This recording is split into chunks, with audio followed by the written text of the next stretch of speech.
ನಮಸ್ತೆ ನನ್ನ ಆತ್ಮೀಯರೇ, ಖುಷಿಯಿಂದ ಹೊಸ ಕಲಿಕೆಗೆ ತಮಗೆಲ್ಲರಿಗೂ ಸ್ವಾಗತ. ನಾನು ಇವತ್ತಿನ ವಿಡಿಯೋದಲ್ಲಿ ಹಾಗಲಕಾಯಿ ಕರಿನ ಯಾವ ರೀತಿಯಾಗಿ ಸಿಂಪಲ್ಲಾಗಿ ಮಾಡ್ಕೊಳ್ಬಹುದು ಅನ್ನೋದನ್ನು ಇವತ್ತಿನ ವಿಡಿಯೋದಲ್ಲಿ ತಿಳಿಸ್ಕೊಡ್ತಾ ಇದ್ದೀನಿ. ತುಂಬಾ ಸೂಪರ್ ಆಗಿರುತ್ತೆ. ಇದು ಅನ್ನದ ಜೊತೆ, ಚಪಾತಿ ಜೊತೆ, ರೊಟ್ಟಿ ಜೊತೆಗೆ ನೀವು ಸರ್ವ್ ಮಾಡಿಕೊಂಡು ತಿಂತಾ ಇರ್ಬೋದು. ತುಂಬಾ ಸೂಪರ್ ಆಗಿರುತ್ತೆ ಮತ್ತು ಟೇಸ್ಟು ಕೂಡ ತುಂಬ ಚೆನ್ನಾಗಿರುತ್ತೆ. ಹಾಗಲಕಾಯಿ ಪ್ರತಿಯೊಬ್ಬರಿಗೂ ಕೂಡ ಆರೋಗ್ಯಕ್ಕೆ ತುಂಬಾ ಒಳ್ಳೆಯದಂತಲೇ ಹೇಳ್ಬೋದು.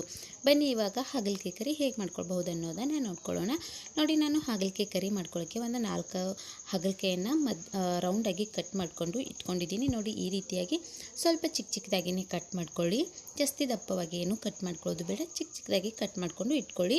ಇವಾಗ ಒಂದು ಸ್ವಲ್ಪದಷ್ಟು ಅಂದರೆ 1 ಸ್ಪೂನ್ ಆಗುವಷ್ಟು ಉಪ್ಪನ್ನು ಹಾಕ್ಕೊಂಡು ಈ ರೀತಿಯಾಗಿ ಮಿಕ್ಸ್ ಮಾಡಿಕೊಂಡು ಒಂದು 5 ನಿಮಿಷಗಳವರೆಗೆ ಹಾಗೆ ಇಟ್ಕೊಳ್ತೀನಿ. ಈ ರೀತಿಯಾಗಿ ಮಾಡೋದ್ರಿಂದ ಕಹಿ ಸ್ವಲ್ಪ ಕಡಿಮೆ ಆಗುತ್ತೆ. ಅದಕ್ಕೋಸ್ಕರ ಕಟ್ ಮಾಡಿದ ನಂತರ ಒಂದು ಸ್ವಲ್ಪದಷ್ಟು ಉಪ್ಪನ್ನು ಹಾಕಿ ಒಂದು 5 ನಿಮಿಷಗಳವರೆಗೆ ಹಾಗೆ ಇಟ್ಕೊಂಡು ಬಿಡೋಣ. ಆವಾಗ ಕಹಿ ಅಂಶನೂ ಸ್ವಲ್ಪ ಹೋಗುತ್ತೆ. ನೋಡಿ, 5 ನಿಮಿಷ ಆದ ನಂತರ ಹಾಗಲಕಾಯಿ ಎಷ್ಟು ಚೆನ್ನಾಗಿ ರೆಡಿಯಾಗಿದೆ ಅಂತ, ಕಹಿ ಅಂಶನೂ ಕೂಡ ಹೋಗಿರುತ್ತೆ. ಅದಕ್ಕೆ ಬೇಕಾಗಿರುವಂಥ ಇಂಗ್ರೀಡಿಯೆಂಟ್ಸ್ ಅಂದರೆ ಸ್ವಲ್ಪ ಬೆಲ್ಲ, ಹಾಗೆ ನೆನೆಸಿಟ್ಕೊಂಡಿರುವಂಥ ಹುಣಸೆಕಾಯಿ, ಹಾಗೆ 4 ರಿಂದ 5 ಸ್ಪೂನ್ ಆಗುವಷ್ಟು ಹುರಿದಿಟ್ಕೊಂಡು ಶೇಂಗಾದ ಪುಡಿಯನ್ನು ರೆಡಿ ಮಾಡ್ಕೊಂಡು ಇಟ್ಕೊಂಡಿದ್ದೆ. ಒಂದು 4 ರಿಂದ 5 ಸ್ಪೂನ್ ಆಗುವಷ್ಟಾದರೆ ಸಾಕು. ಹಾಗೆ ಕರಿಬೇವು.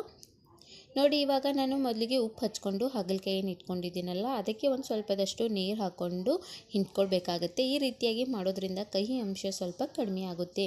ನೋಡಿ, ಈ ರೀತಿಯಾಗಿ ನೀರು ಹಾಕ್ಕೊಂಡು ಚೆನ್ನಾಗಿ ಮಿಕ್ಸ್ ಮಾಡಿಕೊಂಡು ಆ ನಂತರ ತೆಗೆದು ನಾವು ಹುರ್ಕೊಳ್ಬೇಕಾಗುತ್ತೆ.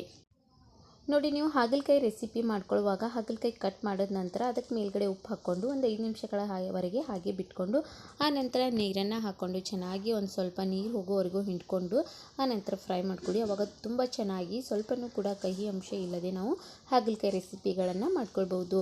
ಹಾಗೆ ಈ ಕಡೆ ತವಾನು ಕೂಡ ಬಿಸಿ ಮಾಡ್ಕೊಳಕ್ಕೆ ಇಟ್ಕೊಂಡಿದ್ದೆ. ತವಾ ಬಿಸಿ ಆದ ನಂತರ ಕಟ್ ಮಾಡ್ಕೊಂಡಿರುವಂಥ ಹಾಗಲಕಾಯಿಯನ್ನು ಹಾಕ್ಕೊಳ್ತಾ ಇದ್ದೀನಿ.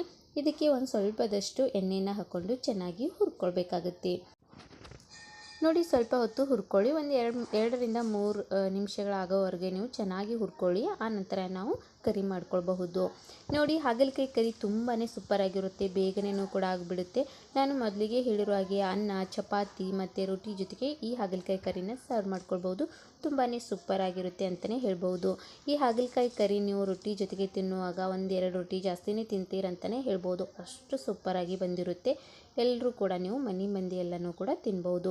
ನೋಡಿ, ಇವಾಗ ಹಾಗಲಕಾಯಿ ಫ್ರೈ ಮಾಡ್ಕೊಂಡಿದ್ದಾಯಿತು. ಆ ತವಾನ ನಾನು ಕೆಳಗಡೆ ಇಟ್ಕೊಂಡಿದ್ದೀನಿ. ಹಾಗೆ ಒಂದು ಬೌಲ್ಗೆ 1 ಸ್ಪೂನ್ ಆಗುವಷ್ಟು ಎಣ್ಣೆನ ಬಿಸಿ ಮಾಡ್ಕೊಳಕ್ಕೆ ಇಟ್ಕೊಂಡಿದ್ದೀನಿ.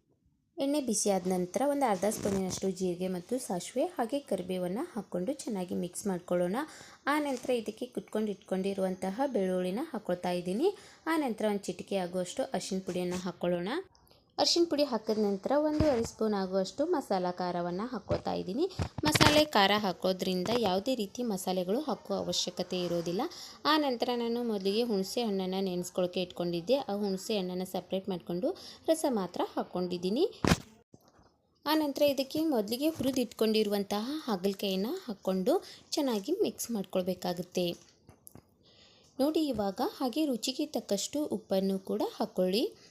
ನಿಮ್ಮ ಸ್ವಾದಕ್ಕೆ ಅನುಗುಣವಾಗಿ ನೀವು ಉಪ್ಪನ್ನು ಹಾಕ್ಕೊಳ್ಬಹುದು. ಆ ನಂತರ ಮತ್ತೆ ಒಂದು ಸ್ವಲ್ಪದಷ್ಟು ನೀರು ಹಾಕ್ಕೊಳ್ತಾ ಇದ್ದೀನಿ. ನೋಡಿ, ನಿಮಗೆ ಕರಿ ಜಾಸ್ತಿ ಪ್ರಮಾಣದಲ್ಲಿ ಬೇಕು ಅಂತಂದರೆ ಜಾಸ್ತಿ ನೀರನ್ನು ಹಾಕ್ಕೊಳ್ಳಿ.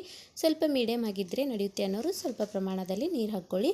ಆ ನಂತರ ಒಂದು ದಪ್ಪ ಗಾತ್ರದಷ್ಟು ಬೆಲ್ಲವನ್ನು ಹಾಕ್ಕೊಂಡಿದ್ದೀನಿ. ಹಾಗೆ ಒಂದು 4 ರಿಂದ 5 ಸ್ಪೂನ್ ಆಗುವಷ್ಟು ಪುಡಿ ಮಾಡಿ ಇಟ್ಕೊಂಡಿರುವಂತಹ ಶೇಂಗಾವನ್ನು ಹಾಕ್ಕೊಂಡಿದ್ದೀನಿ.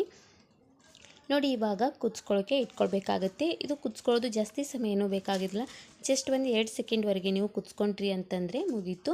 ನಾನು ಇನ್ನೂ ಒಂದು ಸ್ವಲ್ಪದಷ್ಟು ನೀರು ಹಾಕ್ಕೊಳ್ತಾ ಇದ್ದೀನಿ, ಚೆನ್ನಾಗಿ ಕರಿ ಬರಲಿ ಅನ್ನೋದಕ್ಕೋಸ್ಕರ. ನೋಡಿ, ಇವಾಗ ಮೇಲ್ಗಡೆ ಮುಚ್ಚಳವನ್ನು ಮುಚ್ಚಿ ಕುದಿಸ್ಕೊಂಡಿದ್ದಾಯಿತು. ನಿಮಗೆ ಕಾಣಿಸ್ತಾ ಇರ್ಬೋದು, ತುಂಬಾ ಸೂಪರಾಗಿ ಹಾಗಲಕಾಯಿ ಕರಿ ರೆಡಿಯಾಗಿದೆ. ನಿಮಗೆ ಕಾಣಿಸ್ತಾ ಇರ್ಬೋದು ಎಷ್ಟು ಚೆನ್ನಾಗಿ ಕಾಣಿಸ್ತಾ ಇದೆ. ಎಷ್ಟು ಚೆನ್ನಾಗಿ ಕಾಣಿಸುತ್ತೋ ಅಷ್ಟೇ ಸ್ವಾದಿಷ್ಟಕರವಾಗಿರುತ್ತೆ ಅಂತಲೇ ಹೇಳ್ಬೋದು. ಇವಾಗ ನಾನು ಗ್ಯಾಸನ್ನು ಆಫ್ ಮಾಡ್ಕೊಳ್ತಾ ಇದ್ದೀನಿ. ಗ್ಯಾಸನ್ನು ಆಫ್ ಮಾಡಿಕೊಂಡು ಒಂದು ಬೌಲ್ಗೆ ಸರ್ವ್ ಮಾಡಿದ್ರೆ ಬಿಸಿ ಬಿಸಿಯಾಗಿರುವಂತಹ ಹಾಗಲಕಾಯಿ ಕರಿ ರೆಡಿಯಾಗಿಬಿಡ್ತು. ಇದನ್ನು ನೀವು ಅನ್ನದ ಜೊತೆಗೆ, ಚಪಾತಿ ಜೊತೆಗೆ, ರೊಟ್ಟಿ ಜೊತೆಗೆ ಸರ್ವ್ ಮಾಡಿದ್ರಿ ಅಂತಂದರೆ ಇನ್ನೂ ಜಾಸ್ತಿನೇ ತಿಂತಾರಂತಲೇ ಹೇಳ್ಬೋದು. ಹಾಗಲಕಾಯಿಯಿಂದ ನಾನಾ ರೆಸಿಪಿಗಳನ್ನು ಎಲ್ಲರೂ ಕೂಡ ಮಾಡ್ತಾರೆ. ಆದರೆ ಕರಿನೂ ಕೂಡ ಒಂದು ಸಲ ಟ್ರೈ ಮಾಡಿ, ತುಂಬಾ ಚೆನ್ನಾಗಿರುತ್ತೆ. ಎಲ್ಲರೂ ಕೂಡ ಇಷ್ಟಪಟ್ಟು ತಿಂತಾರಂತಲೇ ಹೇಳ್ಬೋದು. ಹಾಗಲಕಾಯಿನೂ ಕೂಡ ದೇಹಕ್ಕೆ ತುಂಬಾ ಒಳ್ಳೆಯದು ಮತ್ತು ಶುಗರ್ ಇರೋರು ಕೂಡ ಈ ಹಾಗಲಕಾಯಿಯನ್ನು ನೀವು ಬಳಸ್ಕೊಳ್ಬಹುದು. ನೋಡಿ ಇವಾಗ ಅನ್ನವನ್ನು ಹಾಕ್ಕೊಂಡು ಅನ್ನದ ಜೊತೆಗೆ ಸರ್ವ್ ಮಾಡಿ ತಿಂತಾ ಇದ್ದರೆ ನನಗೆ ಇನ್ನೂ ಸ್ವಲ್ಪ ಜಾಸ್ತಿ ತಿನ್ನಬೇಕಂತ ಅನ್ನಿಸ್ತಾ ಇತ್ತು. ಅಷ್ಟೇ ಸೂಪರಾಗಿ ಬಂದಿತ್ತಂತಲೇ ಹೇಳ್ಬೋದು ಹಾಗಲಕಾಯಿ ಕರಿ. ಮತ್ತು ಈ ಹಾಗಲಕಾಯಿ ಕರಿ ಮಾಡ್ಕೊಳ್ಳೋಕ್ಕೆ ಜಾಸ್ತಿ ಇಂಗ್ರೀಡಿಯೆಂಟ್ಸ್ ಏನೂ ಬೇಕಾಗೋದಿಲ್ಲ. ನಾವು ಸ್ವಲ್ಪ ಪ್ರಮಾಣದ ಇಂಗ್ರೀಡಿಯೆಂಟ್ಸಿಂದನೇ ಸೂಪರಾಗಿರುವಂಥ ಹಾಗಲಕಾಯಿ ಕರಿನ ಮಾಡಿಕೊಂಡು ತಿಂತಾ ಇರೋದಷ್ಟೇ. ಅನ್ನದ ಜೊತೆಗಂತೂ ತುಂಬಾ ಸ್ವಾದ ಕೊಡ್ತಾ ಇತ್ತು. ನೀವು ಖಂಡಿತವಾಗ್ಲೂ ಒಂದ್ಸರನಾದರೂ ಹಾಗಲಕಾಯಿ ಕರಿ ಮಾಡಿಕೊಂಡು ಅನ್ನದ ಜೊತೆಗೆ ತಿಂದು ನೋಡಿ.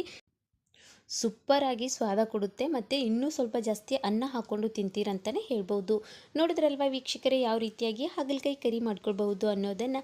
ಈ ಹಾಗಲಕಾಯಿ ಕರಿ ರೆಸಿಪಿ ನಿಮ್ಮೆಲ್ಲರಿಗೂ ಇಷ್ಟ ಆಗಿದೆ ಅಂತೇಳಿ ಭಾವಿಸ್ತಾ ಇದ್ದೀನಿ. ಟೇಕ್ ಕೇರ್, ಬಾಯ್.